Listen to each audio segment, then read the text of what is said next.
Alright, hi, I'm Dakota Soifer, chef owner of Cafe Aion here in Boulder, Colorado. Today we're going to make traditional linguiça sausage, which is a Portuguese sausage made from pork and is smoked. I have ground pork. We already did that. You can find ground pork at a local grocer. We use the pork butt if you want to buy it and grind it yourself. Also, key ingredients. We have a bunch of garlic, coriander, paprika, salt, cumin, and some dried chilies that we've rehydrated. What we like to do is combine everything with that rehydrating liquid in a blender and create a slurry. What that does is it makes it really easy to make sure all of the spices get incorporated into your ground beef, as well as having a slightly wetter meat mixture makes stuffing the sausages a lot easier. Less air bubbles, it sort of comes out in a more uniform sausage. Go ahead and discard the stems of the chilies.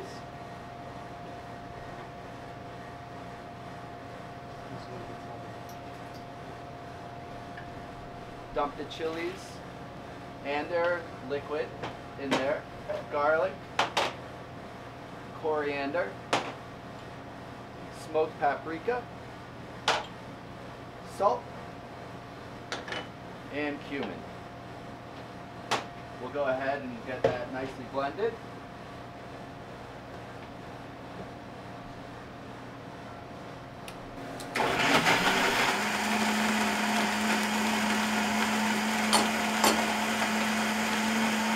So now what we have is a really flavorful slurry of all our spices that's going to be really easy to mix, incorporate well, and again, make our sausage mixture wetter, easier to work with when we're stuffing it. Now we have a really well mixed sausage mixture. It's a little looser, it's going to be easy to stuff through our machine. And the next step is going to be loading it up into the sausage stuffer. This is a larger sort of restaurant size. You can get smaller sort of 2-pound stuffers for at home. They fit nicely on a counter, or even attachments for a KitchenAid are really easy to use as well.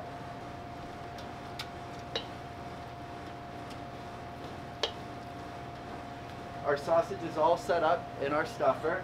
I'm going to go ahead and slowly get it till I see the sausage just at the tip.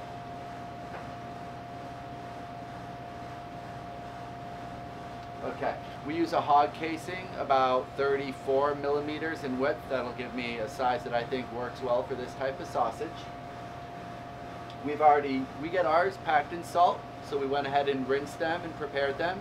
Sometimes at grocery stores you can get ones that are pre-rinsed and ready to go. Either way, you want them to be totally hydrated. Going to make them a lot more supple and you won't risk ripping as much. One trick to getting the casings onto the stuffer a little easier is to use a little lube. We like to use extra virgin olive oil. Just a little drop in there is plenty, and just sort of keeps it from ripping on the plastic. So what we're going to do is just slowly work the casing on there. I'm going to pull out just a little bit and go ahead and tie a little knot. We just do an overhand. Now it's time to start stuffing it. Slowly letting it come out. I'm not really preventing the skin from, or the stuffing from coming off, but just guiding it.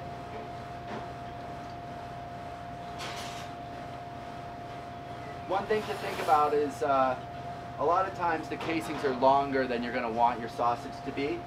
So what we do, go ahead and pinch it off with a pair of scissors.